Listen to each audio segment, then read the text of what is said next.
Eu vou ensinar tudo para você sobre como conseguir suas cirurgias de redesignação pelo plano de saúde. Primeiro, quais as cirurgias que você tem direito de fazer, né, de afirmação de gênero pelo seu plano de saúde.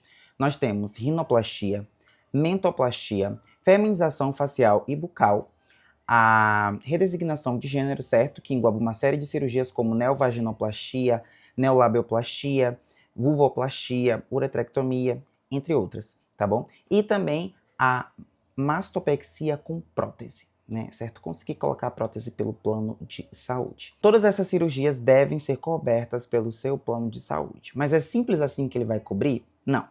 A realidade é que provavelmente você vai precisar de um processo judicial. Mas calma lá que tem muita coisa ainda que você precisa entender. Primeiro, você precisa escolher um plano, né? Se você não tem plano de saúde ainda, né? E você quer contratar o plano de saúde para fazer isso. Não tem problema, tá tudo certo. Mas você precisa verificar se esse plano de saúde possui segmentação hospitalar. Se ele não tiver esse tipo de segmentação, então ele não vai ser obrigado a cobrir a sua cirurgia. E o que é segmentação hospitalar? É a cobertura em cirurgias e procedimentos cirúrgicos complexos. Por quê? Porque existem vários tipos de plano, com segmentações diversas. Então tem a segmentação ambulatorial, tem a segmentação hospitalar e a obstetrícia. E planos também odontológicos. Então, a ambulatorial cobre somente consultas, exames e somente cobre cirurgias em casos de emergência. Então, por isso que, para você ter mais tranquilidade para conseguir suas cirurgias, o plano precisa ter segmentação hospitalar. Pode ser hospitalar com ambulatorial, com obstetrícia, com, né, cobertura odontológica, mas precisa ter essa segmentação hospitalar. Certo. Depois que você contratou um plano de saúde, você precisa agora aguardar o período da carência, que é de 180 dias. Mas então quer dizer que você precisa esperar todos esses dias para começar a se consultar? Não, você pode começar já desde o início a fazer as suas consultas, a ser acompanhada por um endocrinologista, ser acompanhada também por um psicólogo ou psiquiatra. Lembrando que esse vídeo ele é somente para as pessoas que querem fazer essa transição do sexo masculino para o feminino. O contrário, eu vou explicar melhor depois em um outro vídeo. Depois que você estiver sendo acompanhada por um endocrinologista e pelo psicólogo ou psiquiatra, você deve então se consultar com um cirurgião plástico do seu plano e pedir para ele solicitar as suas cirurgias pelo plano de saúde. Outra pergunta muito comum é se você que está se consultando com esses médicos, se eles precisam ser obrigatoriamente do plano. Não. Se você, por exemplo, já se consulta com um endocrinologista de fora do plano, você pode continuar se consultando com ele e no final pegar o laudo e o relatório dele para solicitar a sua cirurgia, porque é necessário o laudo ou relatório do endocrinologista. Além do endocrinologista, também é necessário o laudo ou relatório do psicólogo ou psiquiatra. A mesma coisa se aplica a ele, né? Então, se você já estiver sendo atendida por um psicólogo ou psiquiatra de fora do plano, você pode continuar se consultando com ele e depois pegar o laudo com ele. E isso é muito comum, por quê? Geralmente os profissionais do plano não querem fazer laudos ou relatórios. Por quê? Porque isso pode ocasionar retaliações. Eu já vi várias clientes que chegaram para mim e falaram isso, que não conseguiram a sua cirurgia porque o médico estava impedido de solicitar aquilo, porque se ele solicitasse mais cirurgias assim, o plano ia retaliar ele, ia cortar, não ia pagá-lo, enfim, uma série de coisas. E além disso, o plano paga muito mal, né, aos seus contribuintes, geralmente, né? Geralmente o plano não paga um valor adequado e por causa disso muitos profissionais preferem não solicitar cirurgias ou tratamentos pelo plano porque sabem que o pagamento não vai ser razoável aquilo que eles querem. Mas aí, se você encontrar no seu plano um cirurgião plástico que solicita essas cirurgias, e encontrar um endocrinologista, um psicólogo ou psiquiatra que faça o seu laudo e mande, perfeito, show de bola. E aí nós vamos, né, para essa etapa. Mas o que acontece também que é muito comum. Dificilmente você vai encontrar um cirurgião plástico no seu plano de saúde, ou no plano de saúde que você vai contratar, que faça feminização facial.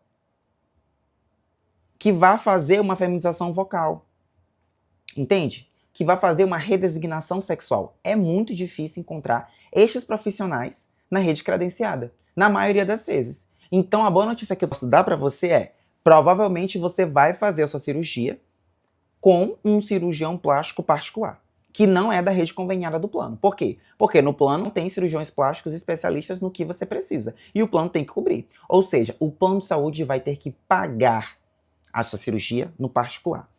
Ah, mas isso acontece tranquilamente? O plano faz isso numa boa? Não, você vai ter que entrar com processo. Só com processo que a gente consegue forçar isso. Porque administrativamente, negociando, o plano não faz. Entendeu?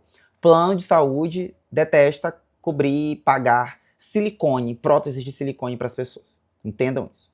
E aí você vai precisar solicitar a cirurgia, mas esse é o grande problema. Não tem cirurgião plástico que faça suas cirurgias na rede conveniada. Então como que ele vai solicitar uma cirurgia que ele não sabe fazer? Então a maioria dos cirurgiões plásticos nem solicitam, já falam logo, olha, eu não trabalho com isso. Então qual a solução nesse caso? Você vai ter que se consultar com um cirurgião plástico particular. O que você quer se operar, por exemplo? E vai pedir para ele solicitar suas cirurgias. Ah, quer dizer que médicos particulares podem solicitar cirurgias para o plano de saúde? Podem. O plano de saúde vai negar os honorários daquele médico, daquele cirurgião, né, o dinheiro que ele ia pagar ao médico pelo trabalho dele, mas vai autorizar as cirurgias. Isso via de regra, porque geralmente o plano acaba negando, inclusive, as cirurgias também. E também o pagamento do médico particular, dizendo que ele está fora da rede credenciada e que por isso, né, não pode fazer aquelas cirurgias. Aí você vai precisar conversar, né, com esse cirurgião plástico do seu agrado e pedir para ele solicitar as cirurgias, né? Depois que vier a negativa, aí que é o momento de entrar com o processo judicial. Mas aí, lembrem-se, não esqueçam do laudo ou relatório do endocrinologista e do psicólogo ou psiquiatra. Quanto mais laudos de profissionais de áreas da saúde diferentes, melhor ainda para você, porque são atestados técnicos que comprovam que o que você quer é verdadeiro, que não é uma brincadeira, que você está sendo seríssima nas suas pretensões, nas suas vontades. Perfeito. Então, depois que você junta essa documentação e solicita para o plano provavelmente vai negar. Com a negativa, nós entramos com o processo judicial. Preciso também dar um alerta. Muitas pessoas acham que vão contratar um plano de saúde e vão poder escolher o cirurgião plástico. Lembrem-se, só pode escolher um cirurgião plástico depois que verificada a lista de cirurgiões plásticos conveniados, foi observado que nenhum deles é capaz de fazer essa cirurgia. Nesse caso é que você consegue um cirurgião plástico particular, né? Consegue indicar. E isso dentro do processo. Porque em outros casos, quando você vai fazer, por exemplo, uma cirurgia na coluna, uma abdominoplastia, é mais tranquilo de você encontrar um cirurgião plástico conveniado, ou seja, que trabalha com o plano, que faça isso para você. Então, se tiver, você vai ter que fazer com ele. Entende? Então, via de regra, em primeiro lugar, você não vai ter escolha sobre qual cirurgião plástico você vai fazer suas cirurgias. E sim, um cirurgião plástico dentro da rede conveniada do plano, dentro que trabalhe para o plano. Mas deixe que ele seja especialista. Se ele não for especialista, ou também outro caso, se ele tiver muitos processos nas costas de erro médico, aí você pode indicar o profissional, no caso, o cirurgião plástico do seu agrado, e o plano vai ter que cobrir sim. Então, a realidade que nós temos no Brasil é de que as operadoras negam a maioria dos procedimentos de redesignação sexual, né, de afirmação de gênero. Então, feminização facial e mastopexia, né, colocar o silicone, o plano vai negar. Isso eu já dou a certeza aqui pra você. Provavelmente o plano vai negar. Eu nunca vi o plano aprovar nesse caso. Entendeu? Existem planos que estão negando até a cirurgia de redesignação sexual, que é básica, simples, que é o mais importante. E eles também estão negando. Então, a única forma é de entrar na justiça. Outra coisa também que me perguntam é sobre, doutor, mas a recomendação que o Conselho Federal de Medicina dá é que a gente tem que esperar 1 ano. Então, um plano pode negar a minha cirurgia falando que ainda não tem 1 ano que eu estou no plano, então por isso eu não tenho um acompanhamento de 1 ano com uma equipe multiprofissional, né? E por isso eu não posso fazer a cirurgia ainda. Mas você pode quebrar isso. Como que você vence essa negativa do plano?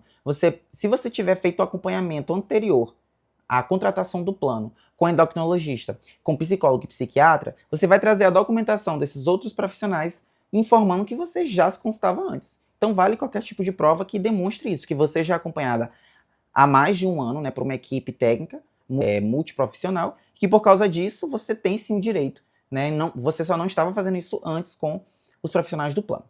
Outra coisa também é que o plano pode alegar é a falta do tempo, falta da carência. Porque o que acontece? O plano ele vai alegar que você tem uma condição pré-existente e vai fazer você esperar por 2 anos para poder fazer sua cirurgia, né? Então aí incide a chamada CPT, cobertura parcial temporária, que é diferente de carência. Mas existe uma forma de você vencer também esse tipo de negativa. Por quê? Se no momento da contratação do seu plano, ninguém perguntou para você, nem na declaração de saúde, não perguntaram se você era uma pessoa trans, se estava em processo de transição, se tinha vontade de transicionar, fazer as cirurgias, não houve nenhum tipo de pergunta nesse sentido, então o plano não pode obrigar você a esperar 2 anos por isso. Somente a carência normal de 180 dias. Entende? Porque isso é um entendimento da justiça. Se o plano não fez esse tipo de perguntas para você, não fez com que você fizesse exames para que ele descobrisse que você tinha essa condição pré-existente, então o plano de saúde não pode obrigar você ter que esperar 2 anos para poder fazer todas as suas cirurgias de redesignação, né, de afirmação de gênero. Então, por causa disso, é muito importante você sempre conversar com um advogado especialista no direito da saúde, em especial, né, as cirurgias trans de redesignação, para que você saiba qual o melhor passo que você tem que tomar diante de uma negativa. Porque cada negativa você vai ter que contra-atacar de uma forma específica na justiça, ou de fazer talvez uma NIP, que é uma denúncia na Agência Nacional de Saúde, ou de fazer uma notificação extrajudicial, ou de buscar outros documentos que estavam faltando e talvez por isso que a solicitação do plano foi negada, tá bom? Mas o que eu já adianto para vocês é que a maioria das vezes o plano vai negar. Então por isso é importantíssimo vocês se consultarem com um advogado especialista no direito da saúde, tá bom? Perguntem aqui embaixo desse vídeo se vocês têm outras dúvidas sobre como conseguir essas cirurgias, tá bom? E curtam esse vídeo, por favor, para ajudar a espalhar mais essa informação, porque pouca gente tem conhecimento sobre isso, né? E também compartilha com quem você acha que precisa saber dessa informação que é muito importante e muito valiosa, não é mesmo?